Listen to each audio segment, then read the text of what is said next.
Continuing, be assimilated or be stereotyped and destroyed. One cannot read the books of Revelation and Daniel without observing a unique combination of political, antichrist, and religious false prophet personalities operating within the antichrist collective. How will religious leaders, lay people, and lay people be convinced to follow anti, anti-Christian, anti-democracy? And it's using Christian, but and when you go into that false prophet, you got to remember that's Rome, and a lot of these the Roman Catholic dogma, and a lot of these, but it ain't just them because you got these false Israelite groups out there that's not teaching the whole truth. You got, like I said, if you Google search, just you know, so-called offshoots or denominations of Christianity, it's like 30 some thousand or something like that. So I mean, you're gonna have a lot of false prophets out here, but the main one is the Roman Catholic Church. Enter a pattern reminiscent of Jewish persecution in post-war Germany, which was all set up isolation. That's why I said Jewish. I like how you did that, cause you and the real Jews aren't. I mean, we about to start seeing persecution. That should have been an opening of your eyes when you had the GMS coon hunting thing. You know, and as things get worse for these Edomites, you don't think it's gonna get more turned up for us coming out speaking the truth? Isolation of and discrimination against conservatives who fear the loss of individual human liberties. The need to trivialize those who appreciate individual freedoms is necessary, leading to mandatory assimilation. In Russia, when national tax ID numbers were being introduced, and Andriy Voltov Jr. wrote in the Moscow Times, some right-wing Christians fear the growing computerization of the world is opening the way for the coming of the Antichrist. The government's new, widely publicized plan to give every citizen a tax identification number and talk of introducing Social Security cards with barcodes dreaded by those who see Satan's number 666 in the codes has apparently given them cause for further alarm. The Holy Synod of the Russian Orthodox Church addressed the government's plan, saying many Christians who consider the name given to them in baptism holy consider it unworthy to ask the government for some new name in the form of a number. But Sergei Chapnin, editor of the Russian magazine Sobornos Orthodox, that's the website, said the religious community's response is a sign that a cult mentality is penetrating the Orthodox Church. To believe in the magic of numbers is absolutely a non-Christian attitude. Huh? Toward life, Chapkin said. Magic of numbers, huh? Well, numbers do hold a significance. Seven is fan, for like completion. Numbers have meaning. Mm. You know, that's why it's 12. 12 stones, 12 tribes. What I mean, but to believe in the if some people are afraid of it, it only says that occultism is intruding into Christian consciousness, and first of all, the consciousness of neophytes who are the majority in today's Russian Orthodox Church. How convenient. Lakotis of Borg, we will raise the quality of life for all species. Work on microchip technology as a method of raising the quality of life through medical advancements is being conducted at laboratories like the Fetal Treatment Center at UC San Francisco, where scientists have already successfully connected NASA's implantable biotelemetry devices to unborn babies. Now look at that. So that goes into how they were saying that, and this is years ago. This book is like maybe like 5, 6 years old. So why, like I said, I read an article. They were saying that they was chipping babies, especially in Ohio, the state I'm in 2016. I had a baby in 2016. Offer specialists such as Dr. Roy Bakay of Emory University in Atlanta, Georgia, are installing chip-to-brain implants. Charles Altsman, a senior fellow at the Institute for Global Futures, says neuropro,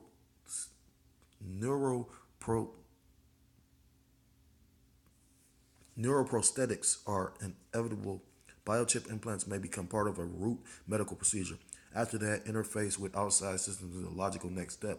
Professor Kevin Warwick, the first known recipient of a biometric chip implant, speaks excitedly of microchip implantation. Right, got the signal, got the implant. Now, see, I thought it was a family was the first people that got the chip. So, you know, it says Professor Kevin Warwick, the first known recipient of a biometric chip implant, speaks incitedly of microchip implantation. Righto, got the signal, got the implant. All I've got to do is run a wire from the implant to my nervous system. I am so excited about it. I want to get on with the next step straight away. Let's see if we can control computers directly from our nervous system. When asked about the Borg-like ramifications of such technology, Professor Warwick responds, it is possible for machines to become more intelligent than humans in the reasonable near future. Machines will then become the dominant life form on Earth. And that's they little, what's the word? That's how they going to play on it. You know what I mean? Like, to keep up with technology, you going to have to, take certain aspects of technology and plant it in yourself. When asked about the Borg-like ramifications of such technology, I read that. Spoken like a good little Borg wannabe. The role of transhumanism, merging man with the 666 machine. No discussion of the coming mark of the New World Order is complete without addressing the biological and technological implica- implications. Now, many of you may prefer to chapter jump, selecting only those topics that most interest you, and it's a safe bet that most of us spent the majority of our high school science classes daydreaming about extracurricular activities, but I ask you to bear with me during the seminal section. Continuing, science and technology have formed an unholy alliance during recent decades, giving birth to an emerging discipline called biotechnology. It is of paramount importance that every believer knows at least the basics. So consider this your biotech primer. Yes, the topic is complicated, so let's see if we can cut through the Gordian knot of biotechnology. Just remember the high degree of complexity provides a gateway that few wish to open, which provides cover for insidious agenda. Trust me, you'll want to read this. Again, let's spend a few paragraphs covering the bare bones of biological and technological histories. The etymology of the term science is often cited as originating with the Latin noun scientia, which means knowledge. You might even recognize it from the oft-quoted phrase "scientia est potentia," translated as knowledge is power. We can find this disturbing little motto blatantly emblazoned upon the logo for the Information Awareness Office. Early alumnus Sir Francis Bacon is said to have coined this phrase, but is more probably the invention of Enlightenment philosopher and amateur physicist Thomas Hobbes, who included in it the context of his book De Homine. It is perhaps not coincidental that Hobbes also wrote a treatise titled Leviathan, in which he argues in favor of absolute power of governments to decide the fates of the governed. Wow. Of course, the quest for power did not commence in the 1600s, where it was knowledge, or perhaps better said, secret knowledge, that the serpents used to tempt Adam, Salakia, that the serpent used to tempt Adam and Eve into disobeying Yahweh by Yahshua Yahushua in the first place. Despite this fact, it can be said that Santia also has a decidedly Christian favor. The noun Santia is derived from the Latin verb "sere," which means to separate one thing from another. Sair is related to another verb, sendir, which means to divide. As a Bible scholar, you must already be making the connections, for it is a verse many of us have memorized. 2 Titus 2:15, which states, study to show thyself approved unto Yahweh, a workman that needs not to be ashamed, rightly dividing the word of truth. Let's check that out.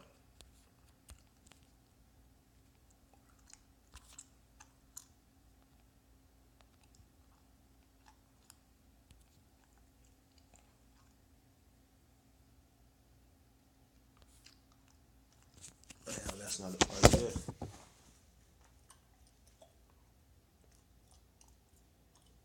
Bear with me for a second.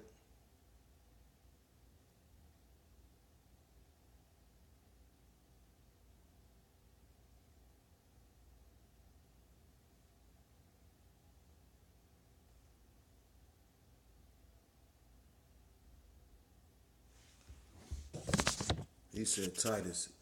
It's Timothy. That's why it's always good to look things up for yourself. Um, but it's a good scripture nonetheless.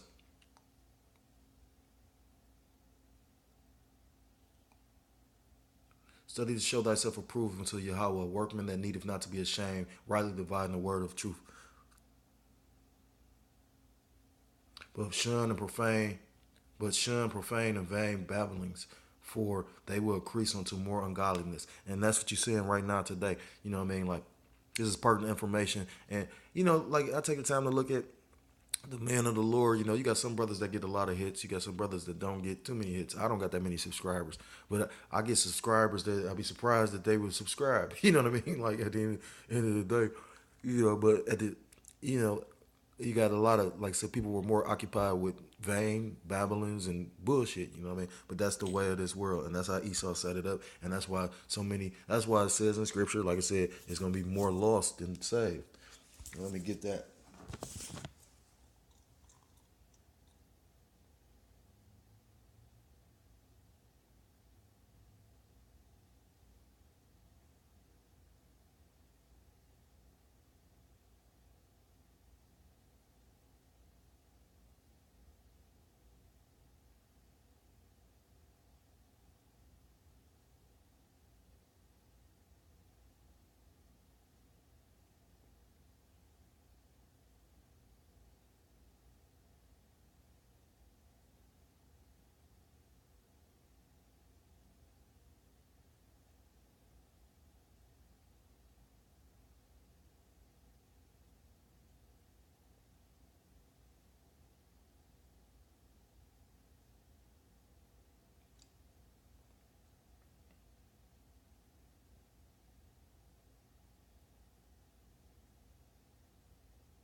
It's the book of Second Ezra, chapter 8, verse 1. And he answered me, saying, the Most High have made this world for many, but the world to come for few. So everybody ain't gonna get this. I'm about to end this though. Which states? I read that already. The original language here uses the Greek verb orthosomio, a compound word that combines the words orthos and tomos. Orthos is an adjective meaning straight, not crooked. Tomos is another adjective that means sharp, but is based on the verb timo, which means to cut or slice in a single stroke. English speakers use these terms all the time, but we often do not make the connection. Orthodontics refers to straightening teeth. And have you or a loved one ever had a CT scan? The letters stand for computerized tomography, which means taking images of you in slices using a computer. And I'm just going to speak on this. That's why it's the spirit, because that's why the apostles teach words. You know what I mean? You got to go to the root of anything. You know, that's how they can break down the word government. It means, govern, to control. And then mental, or ment is mental, mind. So they're trying to control minds. The letter stands for, I read all that. Both Latin and Greek words paint a picture of someone who seems to discern truth by slicing to the heart of the matter through diligent study. This is inherently what Yahweh-centered science is all about. Did you know that you are practicing science of a sort whenever you diligently seek Yahweh by Yeshua Yahweh Shai's truth? Scientific study and methods of observation are careful documentation are often accredited to the Greeks, but the Mesopotamian people of ancient Sumer, which is modern Iraq, demonstrated a keen understanding of Pythagoras' law as early as the 18th century.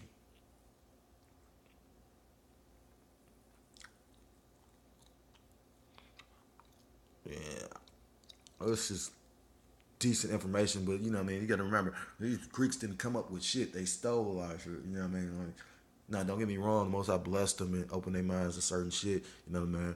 Like that. That those nuclear warheads. The creation of the Manhattan Project. But at the same time, you know, they also assimilated, like I heard. I was just listening to one of the elders speak on. You gotta remember, they took a lot of, because you gotta remember, they created a lot of the Zeus and Greek gods, and then, or those gods, them pagan gods, and then Esau came and put his face on it. Astronomy is often considered the most ancient science along with mathematics. Babylonian astrologers, like I've heard people mention the fact of mathematics. They created it. They created math, but they didn't though. You know what I mean? They discovered how to use it, just like with the Rosetta Stone. You know what I mean? When you go into the history of the Rosetta Stone, that was how those fucking Edomites broke down the Egyptian hieroglyphics. Babylonian astrologers tracked the movement of the stars and observed the heavens, and the prophet Daniel trained among the Chaldean astrologers and scientists as a well-favored Hebrew captive taken by King Nebuchadnezzar during his invasion of Judah. Solomon, we've told, made keen observations about nature in his quest to know more about Yahweh Almighty. China, India, Arabia all have long histories that record movement of stars, patterns among animals and plants, and intricate and predictable interactions of numbers. Science has been around for a long, long time. However, the concerted study of biological processes is a relatively young field. Medicine is as old as Genesis, but even rudimentary observation of cellular organelles and structures is but a few centuries old. Molecular science is even younger, and genetics younger still. Gregor Mendel recorded patterns of inheritance in peat plants in the mid-19th centuries. In that same century, Charles Darwin theorized that simple organisms gave rise to more complex ones. Erroneous theory based on observation and assumption. In 1838,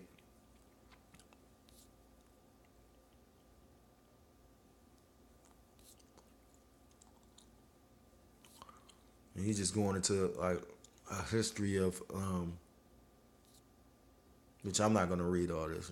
I'm actually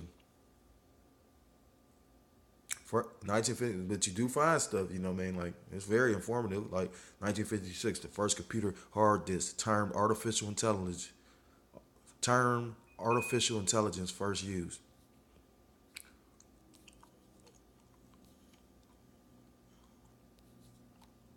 Hepatitis B vaccine, digital cell phones, 88.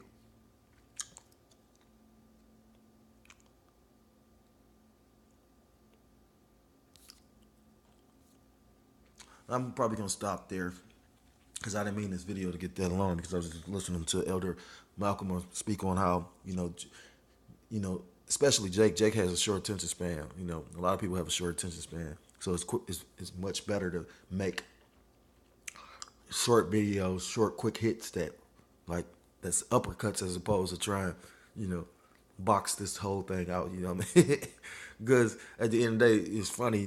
Like Jake and most people, period, they'll sit and watch wickedness for 2, 3, 4, 5, 6 hours. That's because you can sit up there and watch Housewives of Atlanta, these bougie ass, dingy, dumbass bitches, as opposed to listening to some truth. I'm gonna stop right there, and Lord will, I'll pick up from this point. So with that, I want to say, Call Halal, La Yahweh, Ba Hashem, Yahweh Shai, Ba Hashem, Rakak, Wadash Barakatah. Double honors to the apostles and elders, a great millstone that taught me this truth. Peace and salutation to the Akim around the four corners of the earth, pushing the truth with faith and sincerity, risking their lives and freedom to do so. Shalom to the Akwaf and the Akim out there listening and learning. Hopefully this lesson was somewhat edifying, and Adawan Ratazah. Till next time, I can come back to you again with another lesson soon. Shalom, shalom, and a ball.